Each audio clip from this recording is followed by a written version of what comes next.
Okay, I appreciate that. Thank you, Jeff.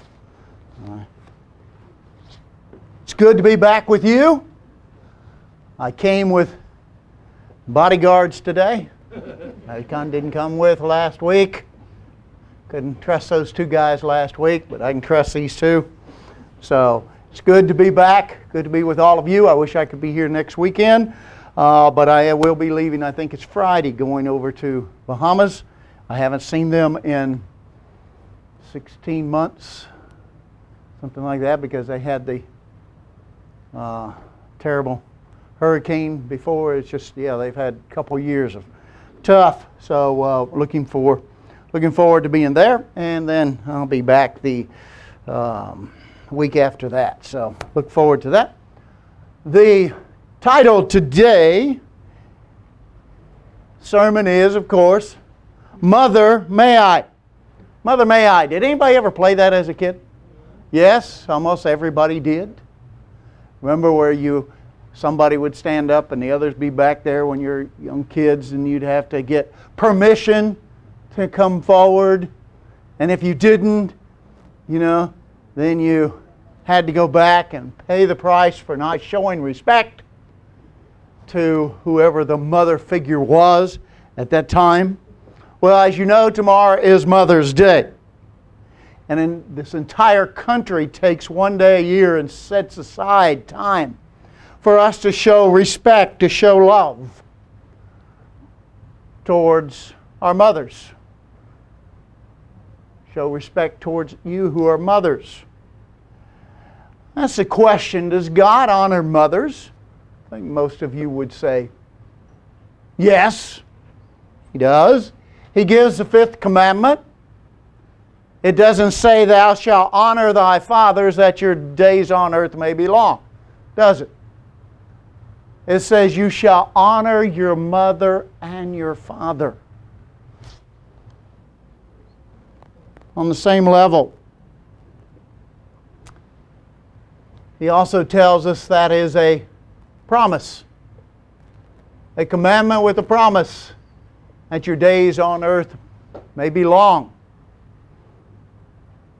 Why honor mothers?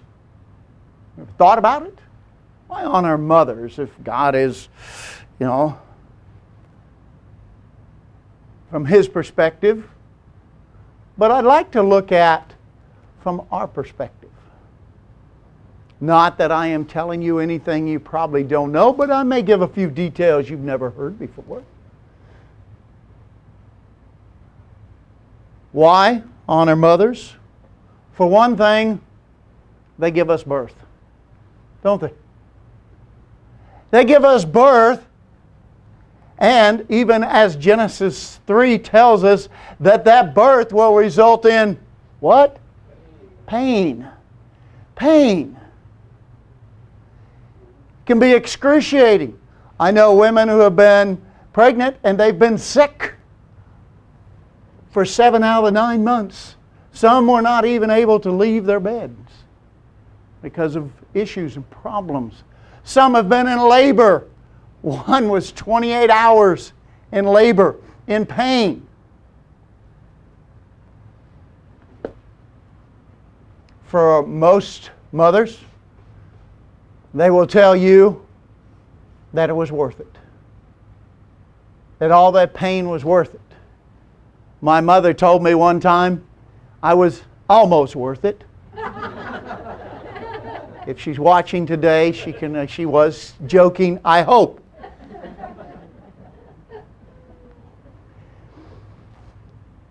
But then, once they give birth, it continues. The job picks up with even more intensity. As they will feed us. Feed us because we can't feed ourselves. We can't get by.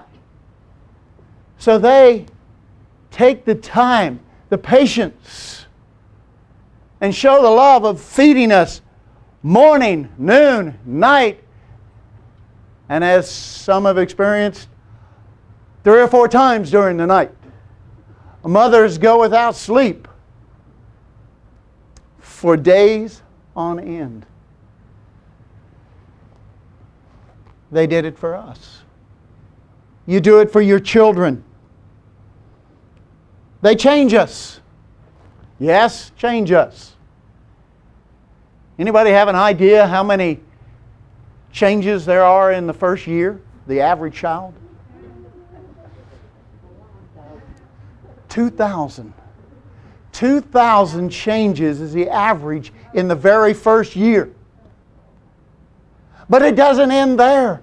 In the life of the average child, there are over 7,000 changes in a child's life. Time. And a job most of us don't want to say, pick me, I'll do it. I remember changing my younger brother and sister. I was about 12 or 13 and watched my mother do it, and then she said, well, you need to learn to do it.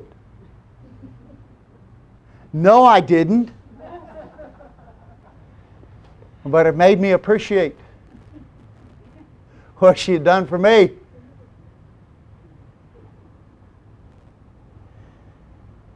They cook for us. Mothers cook for us. Over the 18 years, 2 meals a day. You know how many meals your mother cooked for you? Over 10,000 meals. Amazing, isn't it? 10,000 meals made for me, made for you. Humbling. It is a humbling thought. They guide us. Guide us so we won't make mistakes. Were you told not to put your hand on a hot stove? I had to be told more than once. Because I just got close and it was warm. But not warm enough for me to stop. They guide us, they teach us. A mother spends so much more time at the beginning, usually with the child. Teach us right from wrong, trying to make us into decent human beings. So that when we become adults, we do not have those problems.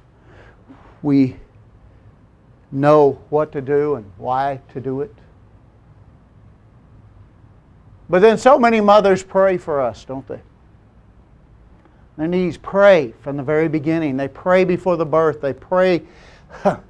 Someone said pray during the birth, after the birth, and never stop praying. That's what mothers do. They have such an impact on us. And most of all, mothers love us. They love us. They show an unconditional kind of love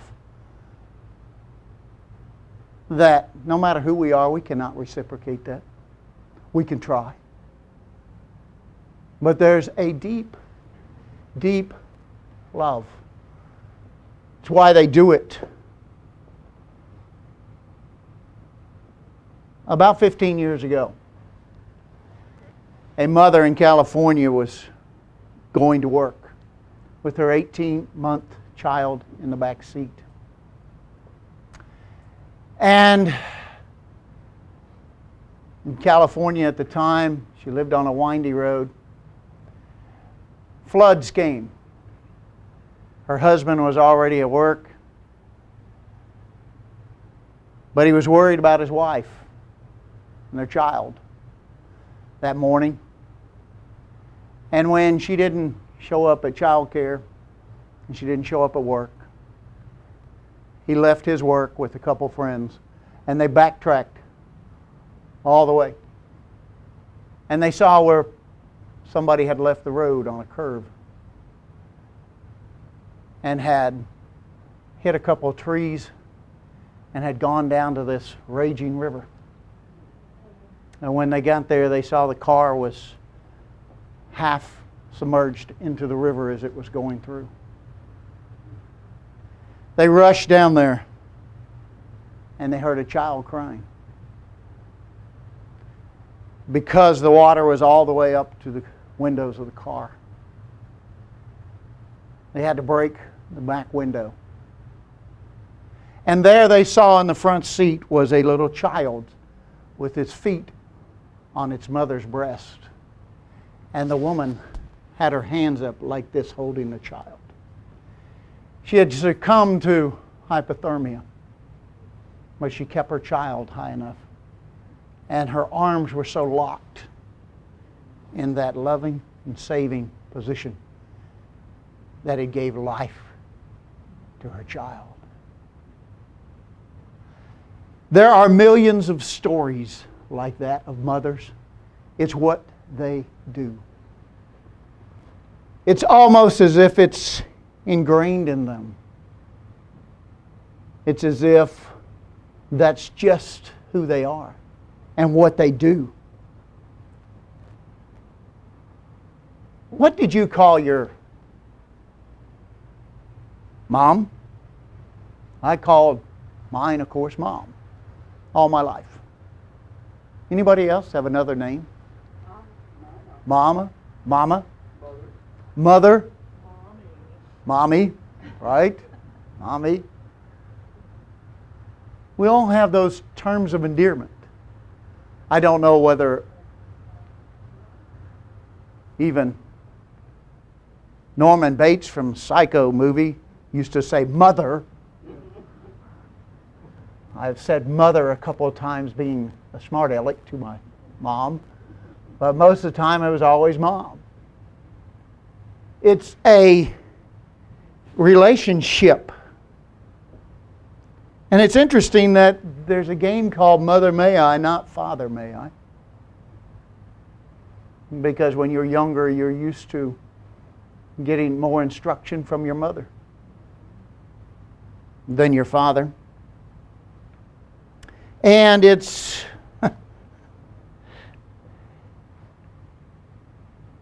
it's amazing that God never gave a man the ability to give birth. Not even Caitlyn Jenner can do that, even if they want to. Because God created the mother for the child, and the child for the mother. And you see it's such a special relationship that even on basketball tournaments or football or whatever, the young guy has a chance in college and he's showing for making these heroics afterwards. What does he say? Hey, Mom. Hi, Mom. Very seldom does he say Dad. Because when you're out on your own, you begin to realize just how much your mother has done for you. I think we all do, even if you didn't have the best mother in the world, right? And some of us, I cannot say that, some have not had good mothers. But she still gave you life, breath, and a future. So, looking at the Bible, can God relate to mothers? I think He can. He not only relates to them, He admires them. He respects them, since they are part of His greatest creation.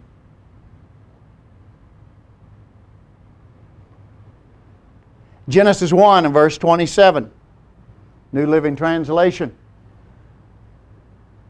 So God created human beings in His own image. In the image of God, He created them both, what? Male and female.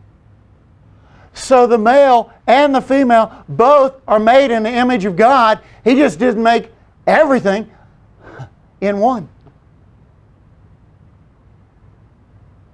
There are those unique qualities that He instills. He has put in the DNA of a man that are His. And He's also put these things in a woman. Is that the reason He says for them to come together to be complete, so that when they're together they are one flesh? I think so. because you begin to see the qualities. As the old song goes, you complete me. My wife completes me. She shows me things that I would not do on my own. And that was so important. Scripture helps us to, if I can go there in the New King James Version, Scripture helps us to kind of see that duality of God in both the male and the female, both the husband and the wife. You will turn to Hosea 11, verse 3. Hosea 11, verse 3. I read from the New King James Version here. And it says, I taught Ephraim to walk, taking them by their arms, but they did not know that I healed them. I drew them with gentle cords, with bands of love. And I was to them as those who take the yoke from their neck. I stooped and fed them. Visuals of a loving mother who stoops to pick up the child. It's how God thought of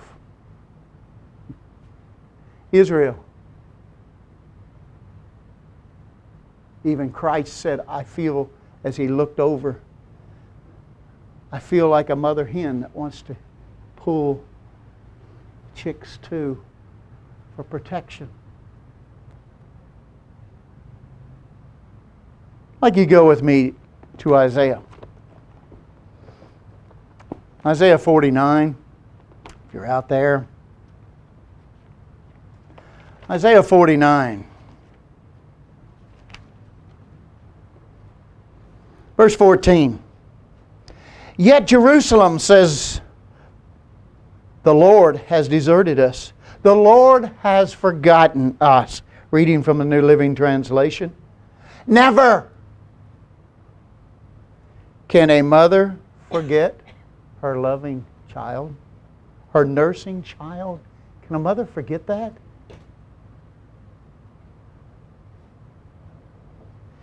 Can she feel no love for the child she has borne?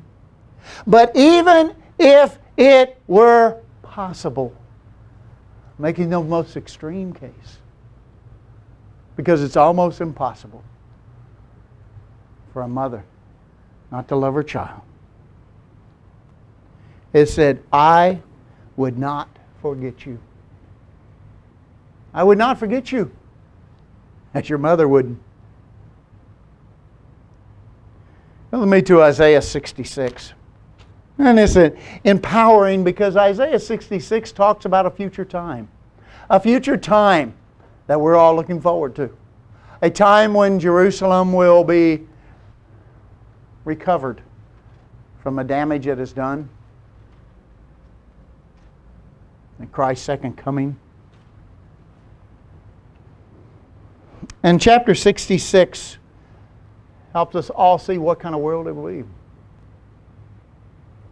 And how important and why He will forever save Jerusalem. 66, New Living Translation, verse 7. Before the birth pangs even began, Jerusalem gave birth to a son. Picturing like a mother. Who has ever seen anything as strange as this? Who has ever heard of such a thing? Has a nation ever been born in a single day?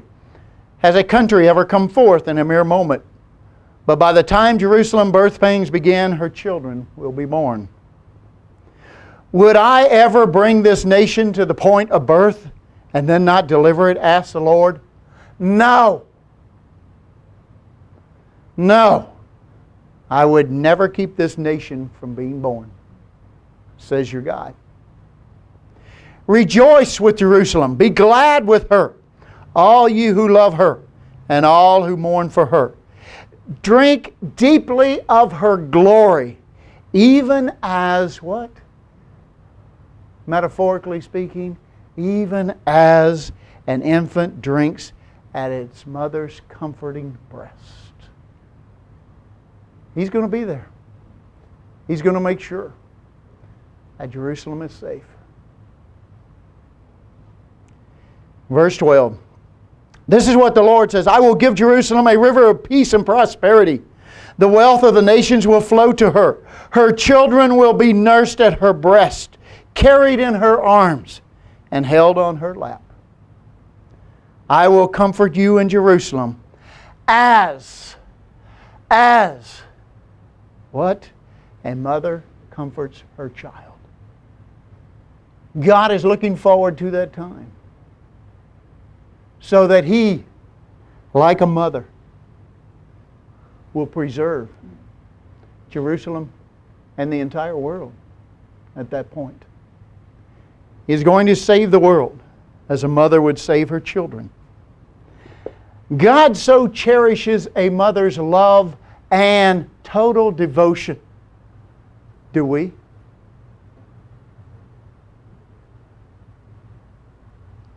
In one way, it's good that there is a Mother's Day.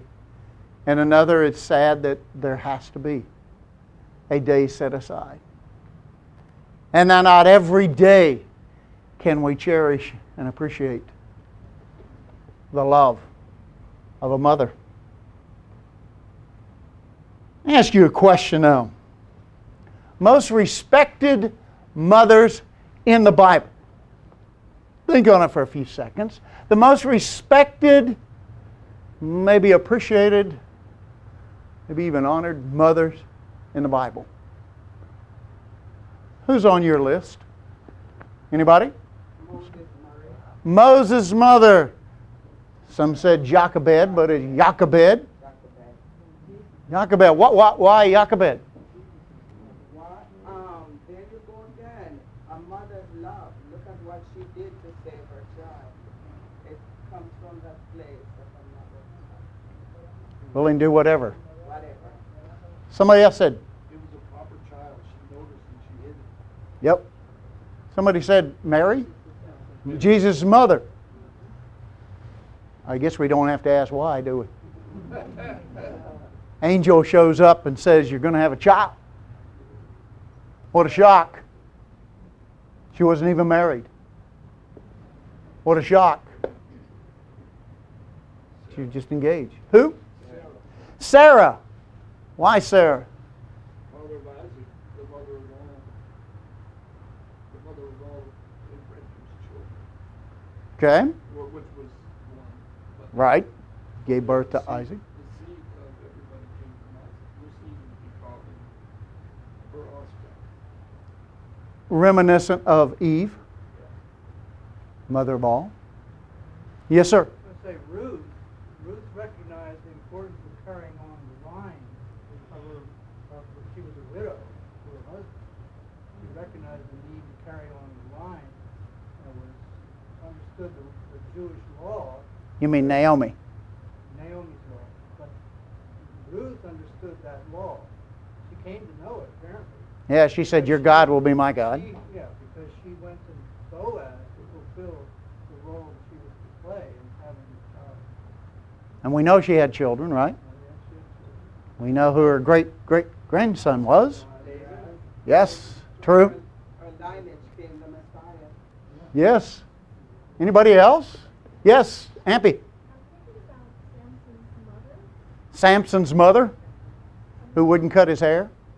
My mother was always on me younger. Why don't you cut your hair? Samson's mother.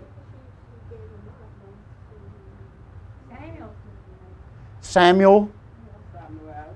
What was his mother's name? Hannah. Very good. She prayed for him. Yes, and she gave him up. And she gave him up. Yeah.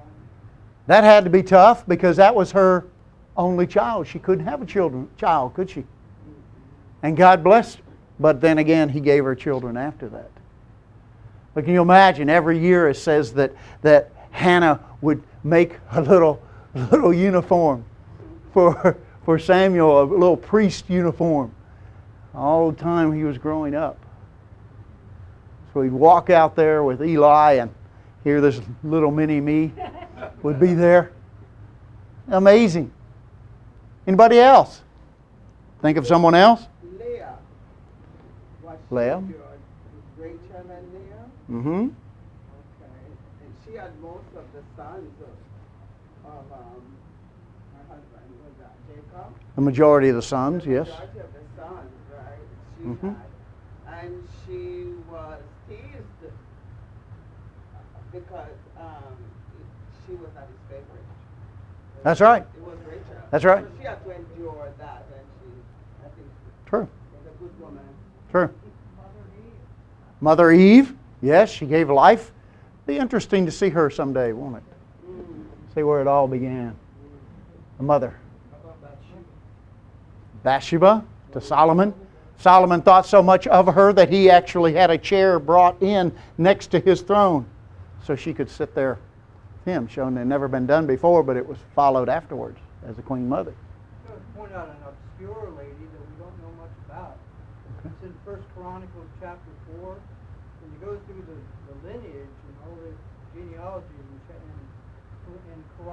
Chronicles, there aren't very many women's names mentioned, but there are some women's names mentioned. And in one case, there's one woman whose name is mentioned 3 times.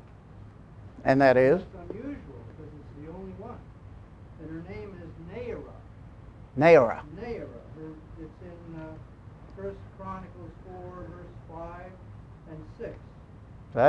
That's an obscure mother. But God noted it. 3 times. The point is, He noted it. Not only did He note it one time, which the others He gives one. I think there's another lady He mentions twice. But in this case, He mentions her 3 times. There's got to be something about Significant. it that was special. Yeah, We something don't know what significant. it is, but He knows it. Interesting. Anybody else? Yes, ma'am. Elizabeth, John the Baptist's mother? Yes. Have to be. Yes. She didn't think she was going to have a child, did she? Elizabeth. Yes. Anybody think of Rebecca? Rebecca? Was it Leah and Well, you take Rebecca, you may say, well, wait a minute. She was a great mother to Jacob, just not so great to Esau. Esau, right? But you'd have to say to Jacob, she was a pretty good mama, willing to do whatever it took. Oh, yeah. Misguided as it was. She was a good mother. And she had to be because she couldn't get him out of the house till he was 77 years old. That's failure to launch. Yes, Trish. Yes, she's the one that's out in the desert. She looked after him. Very good point. Yes. All good names, everybody that I basically had down here, except for one. The time I have left here today, I want to honor a, if not the, most dedicated mother in the entire Bible. It's a story of such incredible love that it's not found anywhere else in the entirety of the Bible. And it paints a picture of extreme devotion, emotion, and most of us wouldn't even know her name. I will read the rest of this and tell her story now. But I also want to tell you the way I am pronouncing the names and the words are from the Hebrew. There are some transliterations in English and so forth that you have, but I want to pay her the respect of what she was called at the time, her name. So in case you wonder, wow, how did you know all these names? It took a few hours to dig these up in Hebrew and pronounce them and listen to them being pronounced quite a few ways. But I do that not to impress you, but to impress upon you There's honor in a name. God shows that so many times. There's honor in His name, and He honors people with their name. You have to remember, if you've ever been to Hawaii or ever announced things in Hawaii, the I's are always pronounced as E. And in Hebrew, that runs most of the time. If you read Isaiah, you hear it over there, it's Isaiah.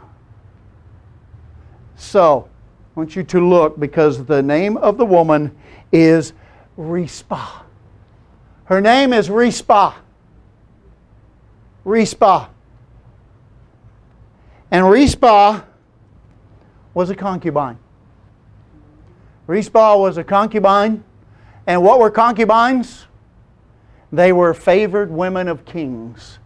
Favored women of rich people, rich men. Concubines were not always taken to be concubines to give birth to children. That was usually left to the women who were queens or princesses, anything like that. Concubines were typically taken because, and they were beautiful. They were extremely attractive. Were usually good conversationalists. They were very interesting women.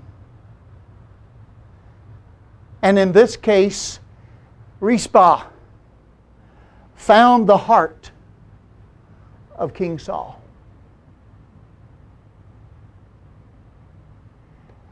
So much so that she had 2 sons with the king, which didn't always happen in concubines. And it's so interesting because Reespa was there during most of Saul's rulership and part of David's. And even it was said by the Hebrews that she was such an attractive woman even into her 50s, 60s, that she would draw attention when she walked down the streets. Wherever she went, people noticed her. So much so that Saul, after he died, his first cousin, Abner, who was the head of the military, his top general, claimed Reespa. Even though she was in the king's, supposed to be the king's court. She was not.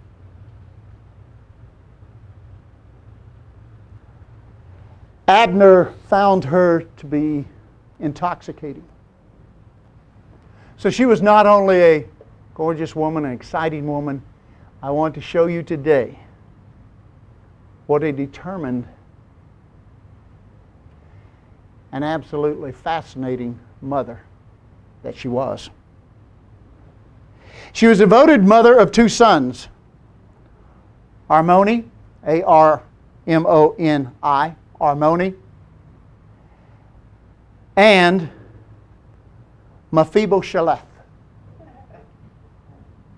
Mephibosheth. I can say it quicker, but I'm trying to get you his. It's actually spelled M-E-P-H-I-B-O-S-H-E-T-H. Mephibosheth.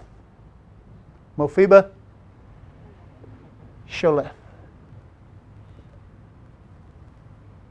I'd like you to go with me now, or you can watch up here, because I will be reading from the New Living Translation, since it puts it in a better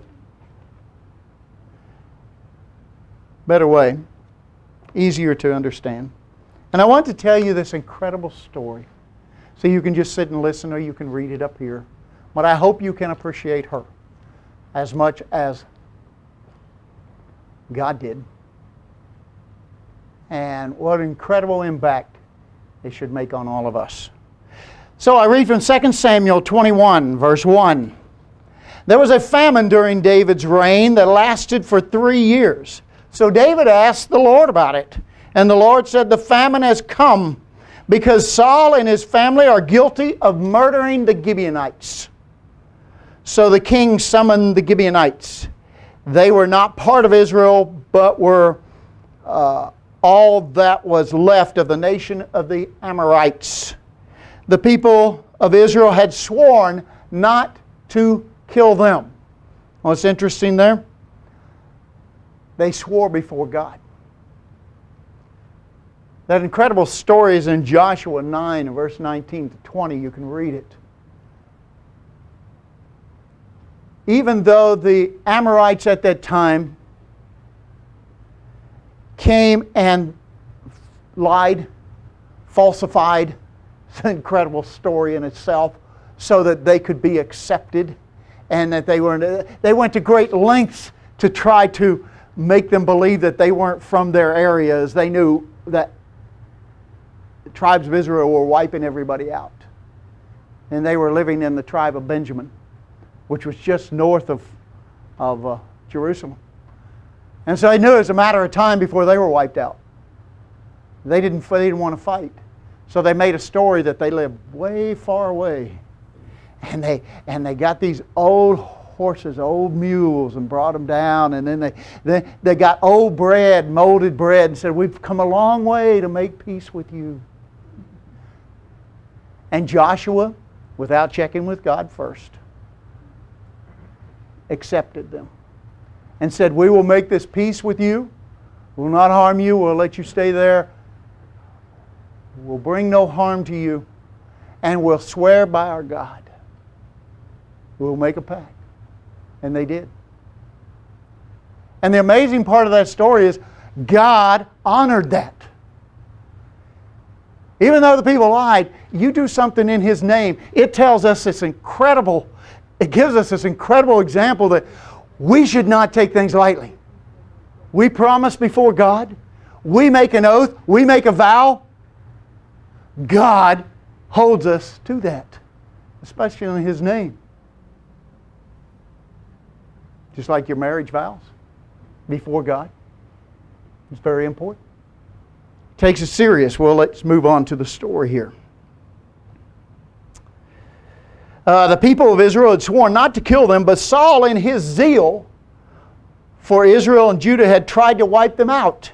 David asked them, "What can I do for you?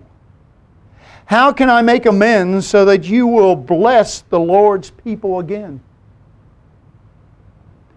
Well, money can't settle this matter between us and the family of Saul. The Gibeonites replied, "Neither can we demand the life of anyone in Israel." So you have to realize the Gibeonites, they were living in the area where Saul's family put down their roots, where Kish lived, Saul's father. "What can I do then?" David asked. "Just tell me, and I will do it." Then they replied, "It was Saul who planned to destroy us, to keep us from having any place in all the territory of Israel. So let 7 of Saul's sons be handed over to us, and we will execute them before the Lord at Gibeon on the mountain of the Lord." "All right," the king said, "I will do it." The king spared Jonathan's son. What was his name? That's right. Mephibosheth. Bosheth. Mephibosheth. Wow, that's a mouthful. Mephibosheth. Mephibosheth. Because Jonathan had named his son this name. But Reespa had named her son this also. So it's not Jonathan's son that is about to be taken here. He said the king spared Jonathan's son, who was Saul's grandson, because of an oath David and Jonathan had sworn before the Lord. See how important these oaths are? But God gave them 2 of Saul's 2 sons, Armoni and Mephibosheth. Mephibosheth. Mephibosheth. I said I don't know how many times. Mephibosheth. Say it 5 times. Mephibosheth. Mephibosheth. Whose mother was Reespa, daughter of how? Who? Eah. Eah. Eah. Eah. which you would think, but that's the way they pronounce it. He also gave them the 5 sons of Saul's daughter, Merab. Isn't that interesting? Merab had 5 sons later by another man. If you go back in history, you can see Merab was the daughter in which Saul promised to David if he did this thing, and then he backed out and gave her to another man. And it was later Michal who he gave. So you have Reespa's 2 sons and Merab's 5 sons. The men of Gibeon executed them on the mountain before the Lord. So all 7 of them died together at the beginning of the barley harvest. When is that? Passover. Passover. So we see it happened in the spring, right? Look what happened. Verse 10. Then Reespa, the daughter of Eah, the mother of the 2 men, spread burlap on a rock and stayed there the entire harvest season. How long is the harvest season? 4 to 6 months. 4 to 6 months. Are you getting what she did? These bodies were hung like this. Like this.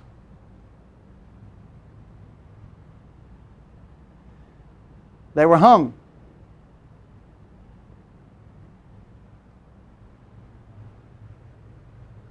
All in a row. And here she was. She was there because she could not take the bodies down. And it says she prevented the scavenger birds from tearing at their bodies during the day and stopped wild animals from eating them at night. This mother, because she was not allowed to take the bodies down. So she would have been there as the bodies became stiff, as rigor mortis set in. As then the heat, it was spring into summer. As the heat of the day bloated the bodies, and they would have burst. And then the incredible smell that comes from dead flesh. Night after night, after week, after week, after week, till all the skin was gone. Only bones were left hung up there until they too, with the wind, would have been blown down. They would have come tumbling down on her blanket of burlap. Can you imagine what this mother was thinking, what she did? She so loved her child. She wanted to show there was some honor still in her sons. Can you imagine the incredible job? I read from Henry Baker Tristram. Wrote a book. He traveled the Holy Lands in the 1800s when you could freely go through all these lands. And he wrote a book, Tristram's Natural History of the Bible.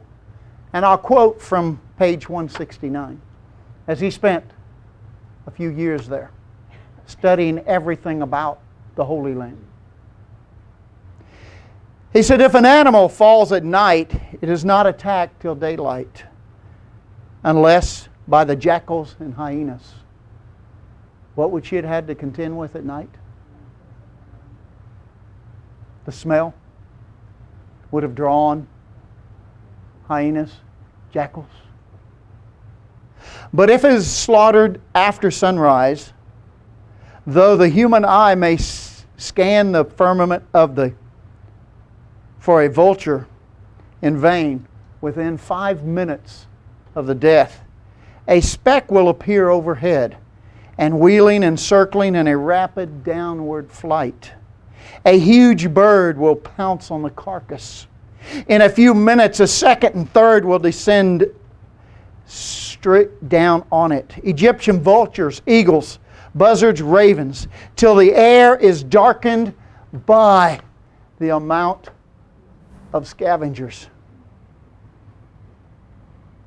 This was a time of an extended drought. There weren't many dying animals. What must she have confronted as she fought off the scavengers, the vultures, by the hundreds, all day until night came, and she's trying to sleep on this burlap. And then she has to worry about the sounds of the animals trying to get to the body.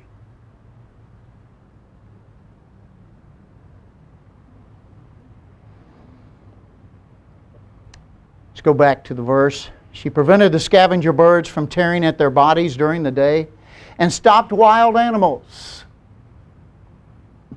from eating them at night. When David learned what Reespa, you think he didn't know who she was? He knew who she was. He just forgot.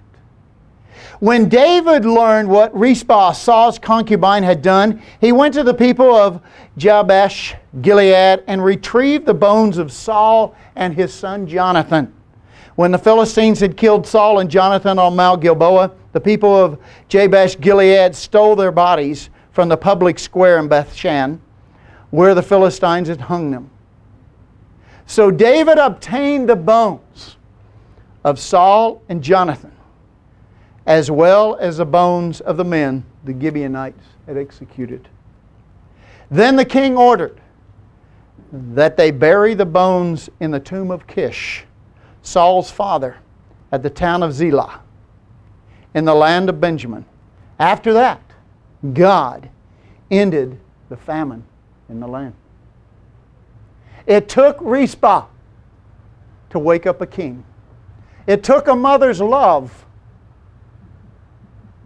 to change an entire famine. Can you imagine her?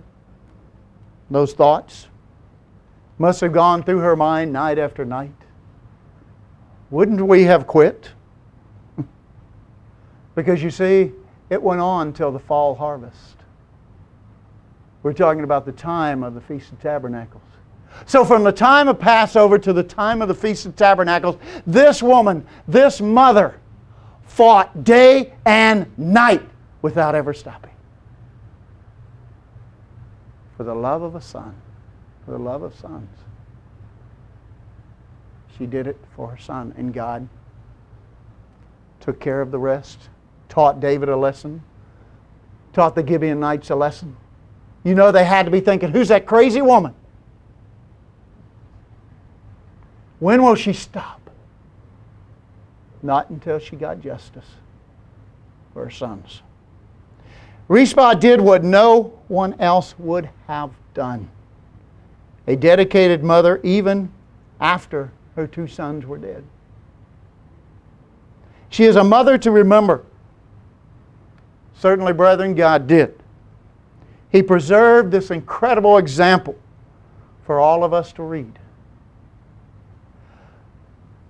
Because He, like us, should know. Mothers are incredible.